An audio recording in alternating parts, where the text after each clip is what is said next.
Morning all, and I'm going to crack open a pop. Oh, whoops. It's in a bottle today. Sorry. So for all the people who used to watch, he always cracks open a bottle today. It's the only way to get cherry vanilla. The fun flavors are disappearing. Hate 2020. One of the few things left for me is fun flavored soda, and that's going away too. So, can't have that. That's fun. Throw it out. But it's all set for the stores. You heard me. Throw it out. Shannon wants it. Throw it out. We have 2 games tonight, and we're not going to have 2 games a night for much longer. We won't tomorrow. Tomorrow we have the one, which is Game 6 between Colorado and the Dallas Stars. And so Game 5s are on tonight, and we'll see whether or not the Islanders are going to finish it. The Islanders can punch their ticket to play against the Tampa Bay Lightning with a win tonight, and I don't see any reason to think that it won't happen. Now, the Flyers are technically the home team. It doesn't really matter. The Islanders have just been the better team. Kevin Hayes said it feels like all the mistakes of Philadelphia end up in their own net. That's been the difference. And I would agree. Philadelphia's played pretty well. They have. It's just that over the length of the series, the Islanders have been better when it comes to managing the turnovers, and their goaltending has been slightly better throughout the series. Varlamov, excellent in the last game. Greiss was absolutely fantastic. So, It is a last gasp attempt tonight by the Philadelphia Flyers. They'll see if they can reverse course like Colorado did in their series last night. But it's not going to be easy. This is not going to be easy. The New York Islanders don't look like a team that's about to drop 3 in a row. So the Islanders may very well go to where they haven't been since 1993, which would be a conference final, and it would be against the Tampa Bay Lightning. And that could be a lot of fun. That could be a very fun series. A team that's more wide open with an excellent goaltender in Tampa, and a team that likes to clamp things down, roll 4 lines, very deep, very well coached in the Islanders. That one's tough to call. So the Flyers can change that narrative, but they have to win 3 games in a row to do it. Speaking of which, this starts at 7 p.m. Eastern, 4 p.m. Pacific. This one starts at 9:45 p.m. Eastern, 6:45 Pacific. And it's Vancouver and Vegas, and this is the last gasp for the Canucks. Now, they can hope for a Game 2 experience. Game 2 is where Jacob Markstrom said, all right, guys, everybody on my back. I'm taking us through Game 2. And they won. But I don't think it matters who's in net for Vegas. Spoiler alert, I don't think it matters. And I think Vegas is probably going to end this tonight. But if Vancouver fights back, great. And if they don't, I'm still equally proud of them. This has been an amazing run. They were one of the final 8 teams standing out of a 24-team tournament. Kudos to them. While the teams that were in the round robin, most of them have gone on and eliminated teams that were in the play-in rounds and fighting through some really, really physical, tough games early. Vancouver, after going through Minnesota and St. Louis, eventually that magic does usually run out for a Cinderella run. That's why they're Cinderella runs. This is why, as a fan of Cinderella runs, it can be difficult. Because ultimately the team you're cheering for is probably not going to be the winner. But yeah, so Vancouver, we'll see what they can come up with for tonight. There are some rumors that maybe they're going to go to Demko, seeing how Markstrom feels after the warm-up. And as crazy as that sounds, my God, Markstrom's played a lot of hockey. Like, he has played a lot of games in a very short period of time. I would wonder if he's ever played this many games in that short period of time. And I guarantee that if he has, they haven't been high-pressure games like this year's playoffs. This has been a lot of pressure on a goaltender who didn't have any NHL playoff experience coming into this year. So Markstrom's made me proud. The whole young Canucks team has. Yeah, they got some cap issues going forward. They've got some roster decisions to make in the offseason, but it doesn't diminish any amount of pride that I have in the team. So we'll see whether or not they are still surviving from tonight. And if not, well, my bracket's still alive. Yay! It's one of those things where the teams that I had going on to the next round are all facing teams that I cheer for. And so I'm like, well, for my bracket to survive, teams I cheer for, well, they have to fall by the wayside. And I don't like that. So it's not fun, but there you are. So we'll see whether or not Vegas finishes it off tonight. I have to talk a little bit about Boston. One of the reasons this video is kind of late going up compared to my normal previews. I just want to say to Tuukka Rask, and I know he's not going to see this. I know that. And to the Boston Bruins in general, I want to thank them for their efforts in these playoffs as well. Tampa Bay just wanted it more. Tampa Bay was just the better team. It's okay. The Boston Bruins, who went to the Stanley Cup Finals and went to Game 7 last year, they don't really have anything to be ashamed of or anything to apologize for this run. And yet here we are. And immediately people are attacking Tuukka Rask. And Cassidy said it was hard to overcome losing Tuukka. My only answer to that was Tuukka Rask's numbers before he left the bubble weren't great. You could tell he was off. And then we find out that his daughter was in the hospital. So all these people are like, I can't believe he's so selfish. He's such a horrible person. Do you know what selfish people do? They don't care that their daughter's in the hospital. It's the very definition of not being selfish to go, my daughter's in the hospital. I can't be here right now. So he went home to take care of family. And while I agree there are players who are making incredible sacrifices, which is why there will be no asterisk for me on the Stanley Cup winner. This is going to be a team of players who haven't been near their family for months.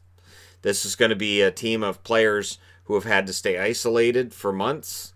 It's going to be a team of players who've had to play without fans in attendance and in a completely unique environment never before experienced in professional hockey. So to me, whoever wins this Stanley Cup will get more respect from me maybe than some others. Not in all cases, but I really think that whole asterisk thing will be forgotten by 3-4 months after. I think the only ones that I think are going to continue that are going to be fans that say, well, my team would have won if it wasn't for how it's just this tournament thing didn't work. So that's why our team didn't win. And Boston fans might be the ones who kind of do that. I also want to thank Zdeno Chara because he's getting thrown under the bus a lot. I thought Chara played pretty well this year. I mean, no, he's not the Zdeno Chara he was 10 years ago. There were a couple of times last night where he would throw a hit or he'd have the puck, and I'd think, I wish it was Chara from 10 years ago. But it's not. He's 43, and he moves pretty good for 43. And so, if this is it for Chara, if he's going to retire, kudos to him for having a nice, long Hall of Fame career. And, I genuinely kind of feel bad sometimes for players. But, I don't know. I read the tweet that everybody was talking about today from Tuukka Rask. In fact, I'll go ahead and grab that.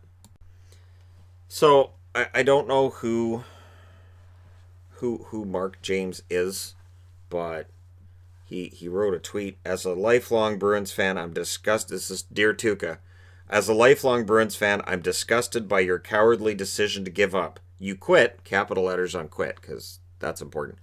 And then little bullet points. Boston, your coaches, all of your teammates, yourself,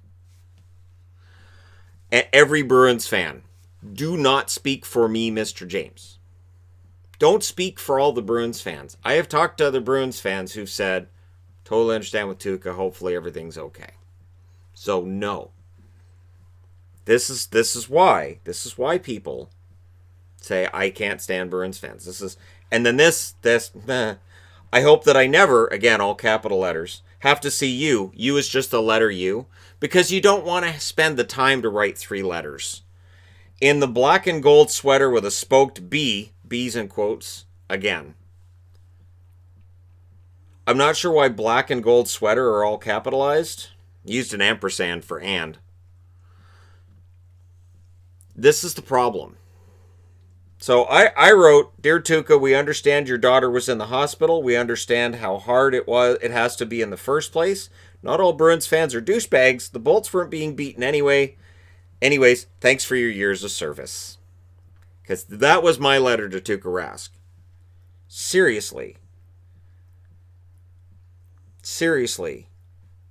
The Bruins, honestly, I've talked about this before.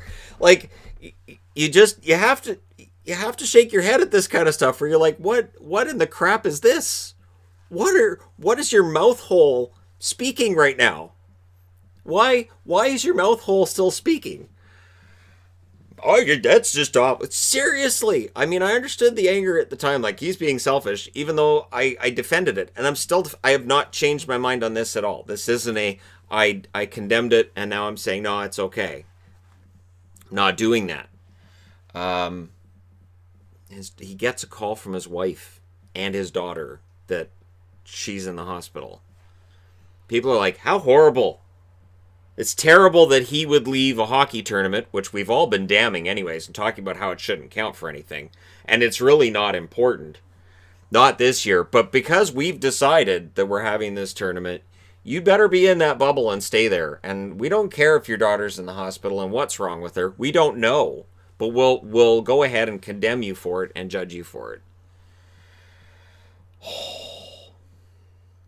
In the event that the Canucks don't keep Markstrom, if they went out and got Tuukka, because Boston goes, fine, we'll trade Tuukka, I'd be fine with Tuukka finishing out his contract one more year in Vancouver. That would be totally fine with me. That wouldn't bother me in the slightest. I honestly, I don't get it. The guy's nominated for a Vezina, and then, well, you abandoned your team. Yeah, that's why they couldn't score 5-on-5, because Tuukka Rask wasn't in the net. That's why they were getting basically ragdolled at points in the series, because Tuukka Rask wasn't in the net. That's why they lost that game 7-1, because Tuukka Rask wasn't in the net. Give your head a shake. And this, of course, the Bruins being eliminated means Anaheim gets the number 27 pick from Boston, which normally going from 31 to 27 wouldn't be a big deal. But you know what? This year, with this draft, it could be. All right, so I'm done with that. Let me know your thoughts in the comment section below as always. And I feel like I have to apologize for that kind of... Anyways.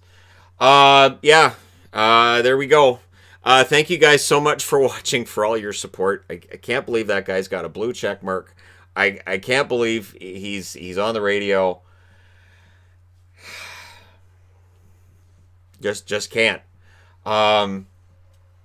Any radio stations that say, hey, we got an hour to fill, I'm right here. So, yeah, there we go. And of course I'm kidding with that. I am. I make these remarks offhandedly. People are like, did you hear Shannon? He was begging for a job. I can't believe that. No, not really. Not really.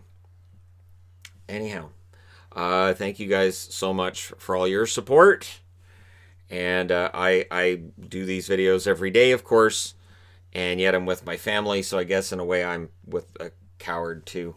Anyhow, there you go. Thanks so much. Kind of broke my brain reading that. Don't forget to hit like and subscribe if you're browsing your way through. You just happened upon this video, and hey, I will talk to you guys again soon.